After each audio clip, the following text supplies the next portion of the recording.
Hello, this is Tony with Phillips Fishworks. This video is all about aquatic isopods. It's interesting to see them crawling around the leaf litter, crawling around the rocks. You'd almost think they were the land version, some roly-polies, if you didn't see snails and sea shrimp and copepods darting around. These little guys have captivated me for quite a while now. I'm going on to my third year with them. We acquired a couple different groups about 3 years ago to start a wild breeding project. They were from the wild. We wanted to get some captive bred specimens into the hobby. And the whole goal is to really up their population in the hobby. Try to get more and more out there. We've collected from about 4 different locations on 2 different years in the earlier stages. We've got some pretty robust populations going. And I don't know, several systems. I've got quite a few tanks and things at my house. In fact, that's the main thing that's left in my basement are the aquatic isopods. And at the shop, at this point, we've got several 200-gallon systems made up of 50-gallon Rubbermaid troughs.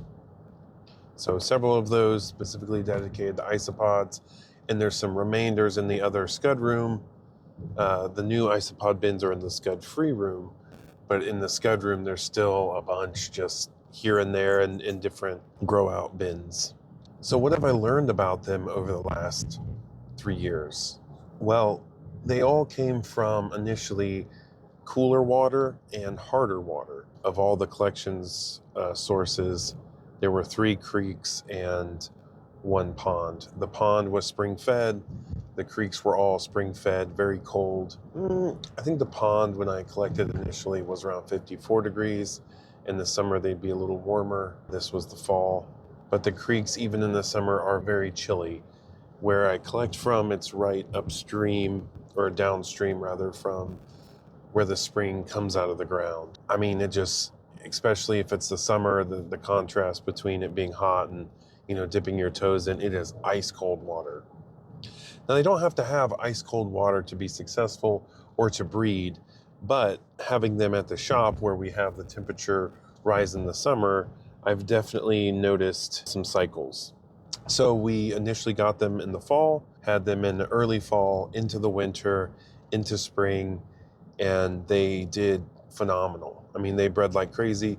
Initially, there was a pretty decent die-off, especially the larger adults, the real large ones. They died out fairly quickly. And just overall, we lost a decent amount. That had me worried somewhat, but turns out there were quite a few females that were about to drop their babies. They carry their eggs, and the eggs develop inside of a marsupium. It's a little kind of pouch underneath of them. You can actually see them sometimes. And if you're going to collect from the wild, I think smaller specimens would be your best bet. Younger the better. The older ones have a hard time adapting to captivity. But going into spring, after I had them initially in the fall, we had a really good inventory. I think it was probably late summer when we started selling the captive bred offspring. That's when I noticed the first takeaway is the cooler temperatures. So our water in the winter at the shop in these big systems range anywhere from 68 to 73, depending on where they're located in the building, but they're pretty cool. And as we go into spring, summer, it starts rising, where we max out around 81, 82 is probably the highest I've seen. I'd like to keep it around 78 if I could. And I notice around late June, July, you really see that breeding taper down, and then the scuds really kind of seem to really ramp up as they get a little bit warmer. They do a little bit better at breeding. So it created in the tubs at the shop, the original 4 50-gallon black tubs I started the breeding in, they really started to taper off into the summer. And I noticed that pretty much immediately because it was not too long after I started selling them. I did not notice them dying out. And again, they were still in the systems, and several different systems, to where as that came back down, as fall and winter came, As they got comfortable again, they started reproducing again, and then their populations rose way back up again. So it wasn't that they were dying out from the temperature, but they certainly weren't reproducing like crazy like they were over winter and into spring. So if you're going to keep them, room temperature is probably good. They definitely don't need a heater. Even if you're pretty chilly in the 50s, they're going to be just fine. I don't know what their bottom end is for being happy for reproduction, but I know upper 50s, lower 60s, they will reproduce. You get into 70s, mid 70s, I think they're still going to reproduce and be happy. When you get up into those upper 70s, that's when I notice 2 years in a row, 2 summers in a row, their breeding taper off once that water got into those upper 70s. I can't say there's zero reproduction at those higher levels, but it just seems like 2 years in a row definitely cut off. So much so this summer coming up, we're going to invest in a couple of really big chillers so we can chill at least 2 or 3 systems, try to keep that water, again, not down into the 50s or anything, but I'd like to keep it 70, 72, somewhere around there all summer long, and see how their reproduction goes. Is it only during those times, or if I maintain the temperature year round at a suitable level, will they just breed all year long? I've collected in the summer, collected in the fall. It seemed like you could always find the females with the little egg patch or the egg sac underneath of them and their marsupium full. So, I don't think it's seasonal in that regard, but I think it is somewhat temperature dependent. And if the water temperatures are going up too high or down too low, you're going to lose that breeding, which makes sense because that's everything. Everything's like that. So if you're keeping them at home in an aquarium, low 60s, low 70s is great. Mid 70s is fine too. Upper 70s, that's when you're probably not making them super happy. 78 would be a little warm, I think, which I know clashes with some of your tropical fish tank mates. But if you simply just have like a room temperature tank with no heater, you'll probably be fine. If the temperature gets up in the summer, you start to get in those, mid to upper 70s. I don't believe they're going to die out. That's not what I saw. I don't feel like they were dying out. I just feel like they were slowing way down on the reproduction. Water hardness. Again, like I mentioned, the spring-fed water sources they were collected from are bedrocks, going to be mostly limestones, and that creates very hard water. When I would measure it in the wild, general hardness was 18, 19 degrees, and the KH was around like 10 to 12, somewhere around there degrees. So that's very high. It's actually off your little scale, off your chart that your little testing kits come with. So it's very hard water.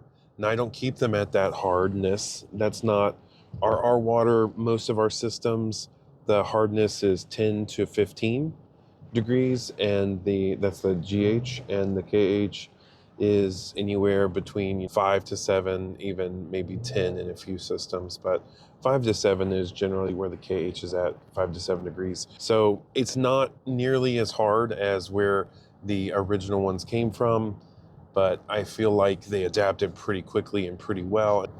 Let's talk about tank mates.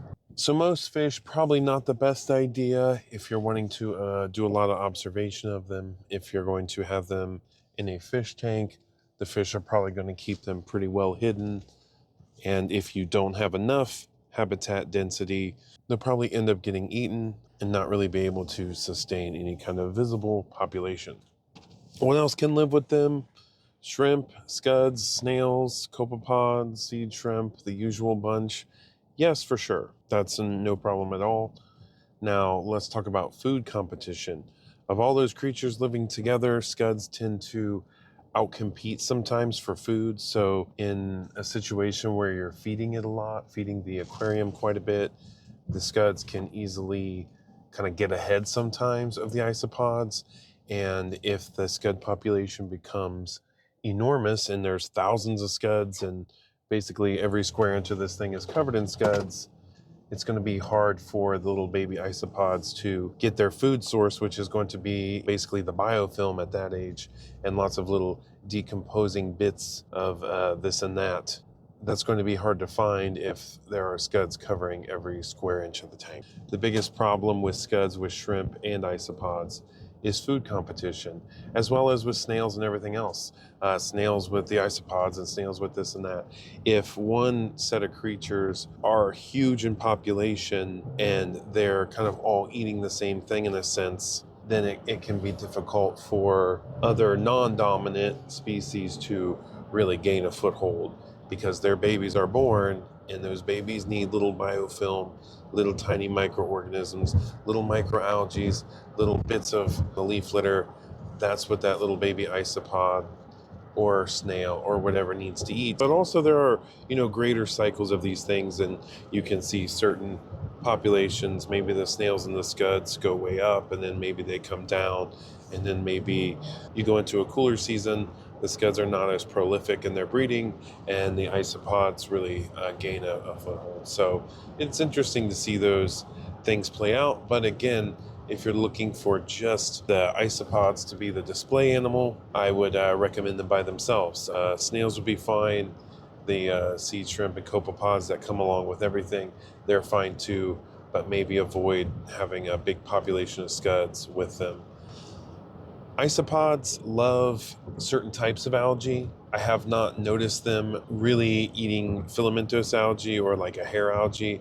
I've not seen that at all. They certainly don't seem to be eating it in these 20 longs in the basement at all. But they will eat little kind of like slimy algae. I don't know what to even call these so much, but little algae that might form on your glass.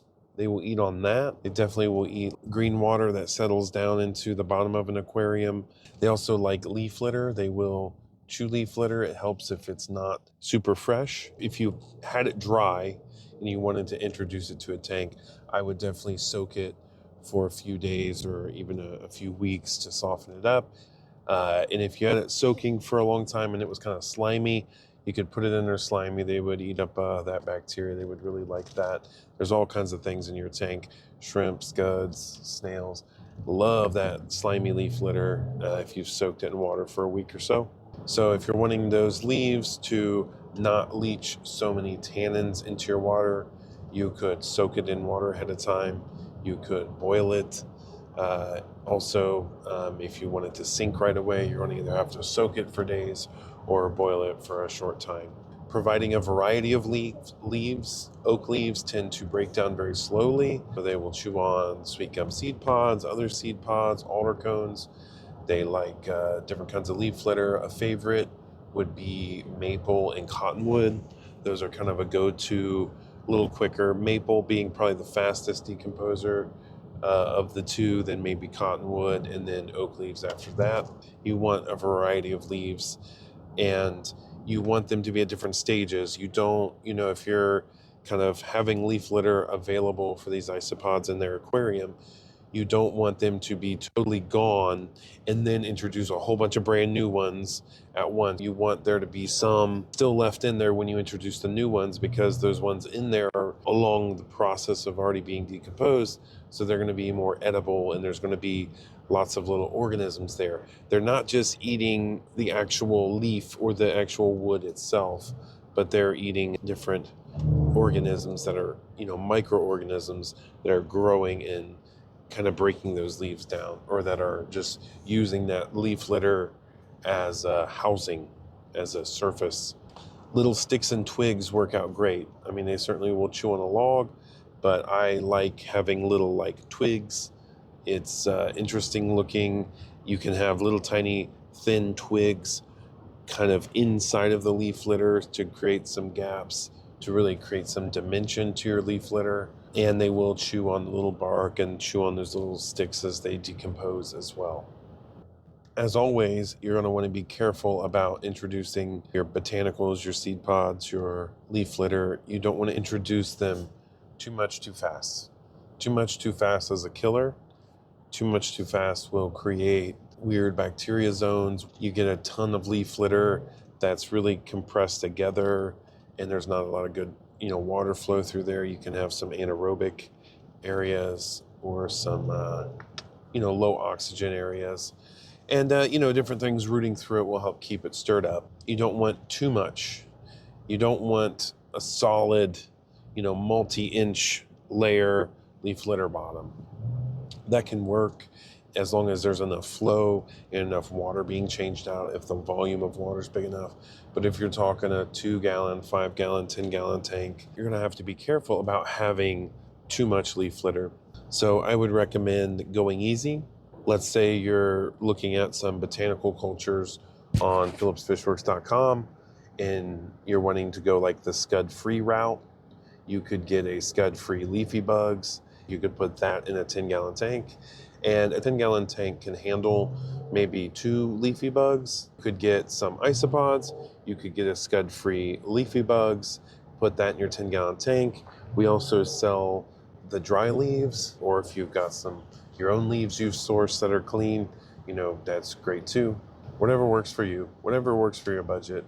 I hate like trying to talk people into getting more than they want or need, so it's kind of whatever you're looking for. So what do they eat? We kind of talked about that a little bit with the leaf litter. Other than that, veggies like blanched veggies, blanched spinach, cucumber, melon, tank smoothie. That's the little gel-based food we sell on our website, phillipsfishworks.com. Something like that. Fish food works great too, but you don't have to feed a lot. You don't have to feed much at all. They're eating things that are kind of already in the tank in a sense. I wouldn't advise like feeding every day. Even my big colonies that I am breeding for sale, breeding babies to try and produce some kind of, an abundance so I have something to sell. I'm not putting food in there every day or every other day, at most once a week, and that varies between what I'm doing. Sometimes it's a little green beans, sometimes it's cucumber, sometimes it's carrots, sometimes it's the tank smoothie, sometimes it's a little fish food. So that changes, but at no point are they getting fed every other day or every 3 days or something. It's sometimes once a week, but they also have a pretty good little chunk of leaf litter. They've got seed pods, and they love it. That's where they'll be. That's where they're hanging out. That's where they feel safe. That's where they would be in the wild. A lot of times, that's kind of where they're congregating, and not every place I have found them in has had an abundance of leaf litter, but at different times a year, definitely in that pond, I mean, they were just thick in the leaf litter, especially this, fall as leaves are falling in the creeks and things, there's huge piles, and that's kind of where I've seen them at in the wild. So they do love that leaf litter. That leaf litter is food as well as shelter. And don't be afraid to suck a little bit of that mulm out of there. If you have creatures that are breaking down leaf litter, like snails, scuds, and isopods, if you have any of those creatures that really chew up the leaf litter, they can turn a pile of leaves into a bunch of mulm pretty quick.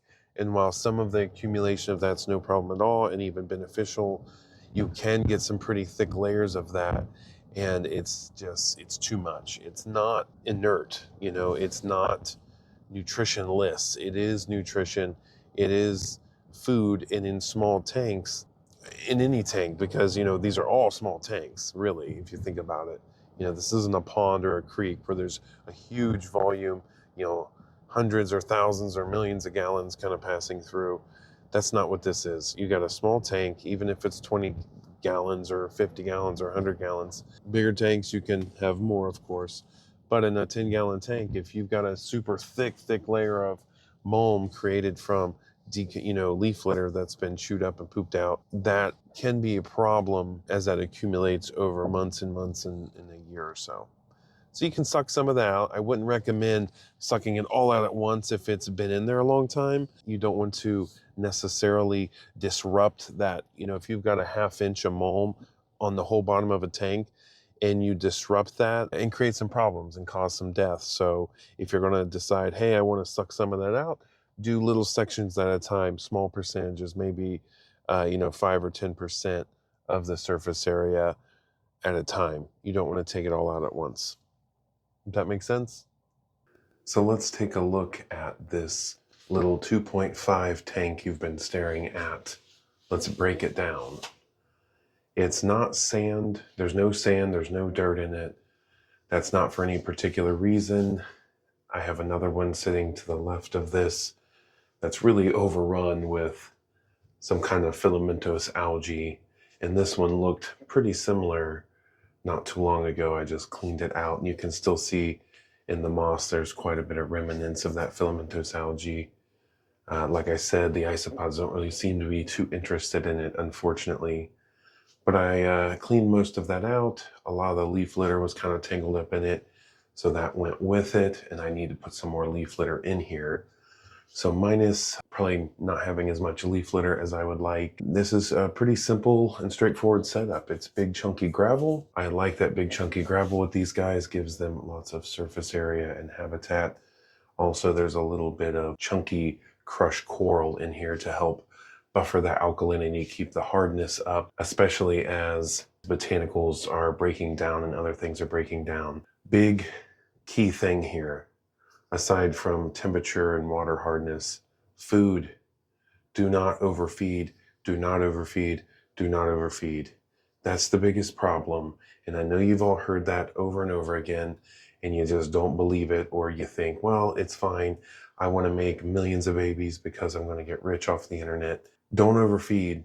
This is a small tank, 2.5 gallons, very small. And the reason there's all these isopods in here and they're doing okay is because I don't put any food in here. There's no filter, there's no aeration. I don't really change water in it, but I also don't feed it. They're eating on the leaves, they're eating on the seed pods. There's also lots of little microorganisms they can chew on, the biofilm. That's what they're consuming mostly. And maybe I put a little food in here once a month. You saw in this video, there was that piece of dried seaweed. That was the feeding in the last month. And they definitely appreciated it, and it's long gone now. But that was it. That was it for like several weeks or a month. And I know that sounds, I don't know, it's not very exciting. I think us humans like to do things. We like to get animals, and we like to feed them and feed them and feed them and feed them. And what I do at my shop might be a little different than what I do here, or I would recommend, because at the shop, I'm trying to produce lots of animals humanely and as ethically as possible. So I end up feeding, but that also means my system is way out of balance, and I have to do a lot of things to correct that balance, which is a never-ending battle. And one of those things is massive water changes, the mold layers that can build up with the amount of food and botanicals I'm rushing through the systems at the shop. It's a lot to balance, and you definitely see that imbalance happening, and that's something I deal with and manage all the time, and I'm learning new techniques and new strategies to deal with it. But my biggest recommendation is to not overdo the food, especially when it comes to these micro creatures, scuds, isopods, snail, shrimp, seed shrimp, copepods, all these little tiny microscopic worms. They don't need lots of food. They don't need food all the time. The food is the environment itself. The botanicals is a lot of that food. The botanicals is kind of the base of the food source, the seed pods, the leaf litter, the little sticks and twigs. That is the main food source. When you put in fish pellets or a little dried seaweed or some tank smoothie, when you put in a little piece of cucumber, that can provide a little boost for bacteria, a boost for these little creatures. But it is kind of like putting fuel in the fire, makes a big fire, and then you got to deal with the consequences. And in a little 2.5 gallon tank here, those consequences are bad water, and bad water leads to problems. Yes, a lot of these creatures can handle really toxic environments pretty well. Ram's horn snails can live in a cesspool, and so can a lot of these little crustaceans. But if you want to see optimum health and breeding and things like that, clean water is best. Don't hold fast to any particular rule you heard from someone else online. Please experiment yourself. Try it out. See what happens when you change the way you take care of things. See what happens. You might find that a little more maintenance sometimes is helpful, especially if you're putting in lots of food. Like, it's that simple. If you're feeding a lot, you have to remove that out of the tank somehow, or suffer the consequences. Now, if you're not putting tons of food in there all the time, you're going to have a much better environment. For example, at the shop where I have, let's call it a production tank or a production tub, where I'm moving lots of botanicals in and out, and I'm really trying to grow hundreds or thousands of snails in any given period of time, or scuds or isopods or anything, and I'm really putting food in there on a weekly basis. I don't do anything daily except maybe feed some of my guppies Daphnia regularly, maybe every day or two, but nothing gets fed daily. But on some of these tanks, I'm putting lots of food in for me. You know, that's something I have to deal with. You know, if I've got a tower that is a 100-gallon tub on the bottom and maybe 3 or 4 50-gallon tubs on top, and it's all kind of connected together, water falling or flowing together, pumps in the bottom, pumps it up to the top. The one on the top drains into the one underneath, the one underneath, the one underneath, then the one underneath, then back down into the 100. So that would be 300 gallons roughly. Possibly dirted and sanded, definitely a couple inches of sand in each one of those tubs with some crushed coral in baskets. There would be aeration too. That's the general setup of those. If I am dumping buckets of green water in there because there's Daphnia, I might be putting 5 gallons of green water in there once a week or twice a week. I might be putting some fish food in there, Daphnia in there, the tank smoothie stuff. I might be feeding veggies of some kind, maybe the dried seaweed, sprinkle in the fish food, sprinkle in this or that. If I'm feeding that, 3-4 times a week. And I'm also putting lots of seed pods in and out. Those tubs become unusable 6 months. 6 months or less, not much is really doing in there, and I've got to completely reset it. Suck all the water out, suck all the mold out. There'd be an inch of mold on the bottom of all of them, and the environment becomes very toxic very quickly. Pest organisms get out of control because I'm putting so much food in there. I know this was an isopod talk, but the key to these isopods is to not overfeed them. Put a piece of food in there, let them eat on it, and take it out after a couple hours. Nobody does that. I mean, you can say that, but no one actually does it. But if you did, you would save your water. Let them get some food. Don't let it rot in there. You don't need it. They don't need it to survive. Sometimes they're out and about and you see a bunch of them. Sometimes they're down in the rocks. You could also have this same setup with just sand and some leaf litter with the seed pods, a couple rocks here or there. You'd probably see the isopods a little bit better. You can put a little food in there and you can see them all over the food. I think that's one reason we like feeding so much, is because we'll put a piece of green bean or melon in there and they'll come out and cover it. And then we get a chance to observe these creatures. And then we think, oh, they really like that. So let's do it again the next night. And let's do it again the next night. Let's do it again the next night. And then 6 months later, everything has died out. Or 2 months later, everything has died out. This has a shop light over top of it. Nothing fancy, just some LEDs in the 5,000 to 6,000 K temperature color. I would put the lights on a timer just so there's a day-night cycle. I haven't noticed the isopods chewing on plants ever. They don't even hardly eat the algae, maybe specific types of algae, but not filamentous algae. They like chewing on biofilm. They like the seed pods, little sticks. They like leaf litter, the cellulose. They like making their home in little piles of leaves. They like crawling in and out of the seed pods for sure. So something simple like this would work. Cool water is great. They don't need a heater. If you're like this, the reason you would need a filter in an air stone is if you're putting a lot of food in there. That's why you really need one. They don't necessarily need it. You could really enhance this tank with some more plants. Like I said, it was kind of gunked up and nasty a few days ago and I wanted to clean it up. I don't get to do maintenance at my house hardly ever anymore in the basement. I set all these tanks up down here and more or less come down here to do laundry. Thank you so much for all your support. I couldn't be here without all of you watching the videos, going to the website, checking things out, making purchases, subscribing, commenting, all of that good jazz. The support's been crazy, and I really hope people are having success. I've had lots of great stories. I know sometimes it's a little bit of trial and error. Sometimes you buy these live animals and they're alive when you get them and they don't really work out for you. And I would just encourage you to keep experimenting and trying. We don't always get everything right the first time. but lots of people are having success with them. They are not any more difficult than any other creature. Thank you all. Bye. Wake up, today's gonna be a good day.